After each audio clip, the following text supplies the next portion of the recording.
warahmatullahi wabarakatuh. Perkenalkan, saya Arif Iman Saputra. Saya adalah perawat yang bekerja di ruang seruni di RSUD Banyumas. Kali ini saya akan mempersembahkan sebuah video edukasi tentang TBRO atau tuberkulosis resisten obat. Semoga bermanfaat dan selamat menyaksikan.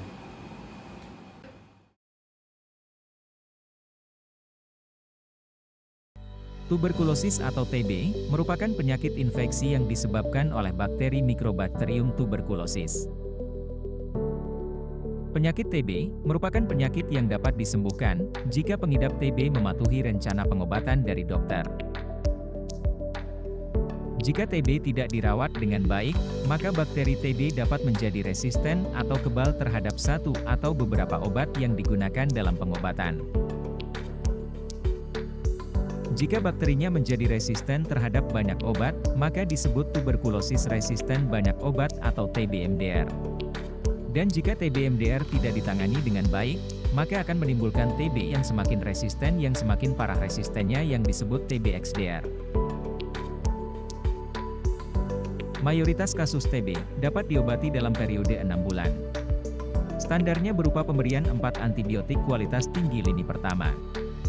Disertai informasi, pengawasan, dan dukungan yang tepat dari petugas kesehatan dan keluarga selama periode pengobatan.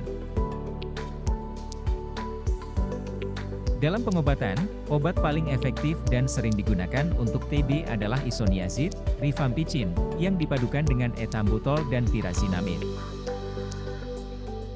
Obat-obat tersebut dapat berefek samping yang negatif saat dikonsumsi. Tetapi, efek samping dapat dikendalikan dengan bantuan dan saran dari perawat dan dokter Anda. Mayoritas kasus TB dapat diobati jika antibiotik lini pertama tersebut dikonsumsi sesuai petunjuk dokter. TB resisten obat terjadi jika bakteri TB sudah tidak mempan oleh antibiotik yang biasanya digunakan untuk mengobatinya. Juga bisa terjadi jika pengidap TB tidak mengkonsumsi semua obat perawatan yang telah diresepkan sesuai petunjuk.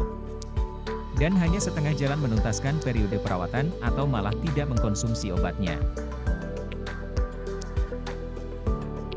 TB resisten obat atau TB-MDR juga bisa terjadi jika rencana perawatan tidak direncanakan dengan baik, atau mengkonsumsi obat berkualitas rendah. Maka, upayakan bantuan medis dari pusat kesehatan dengan petugas yang memadai dan kompeten.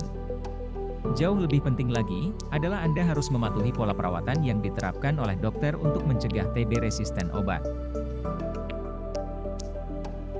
Petugas kesehatan bisa menjadi kunci pencegahan TB yang resisten obat.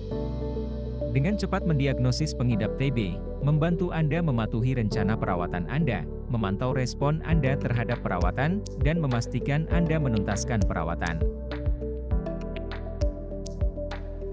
Yang terpenting cara menghindari TB resisten obat adalah patuhi dengan ketat rencana perawatan dari dokter Anda, konsultasi dengan dokter atau penyedia layanan kesehatan Anda secara intens, lalu patuhi selalu dan konsumsi obat tepat waktu sesuai petunjuk. Bersama petugas kesehatan, Anda bisa kalahkan TB.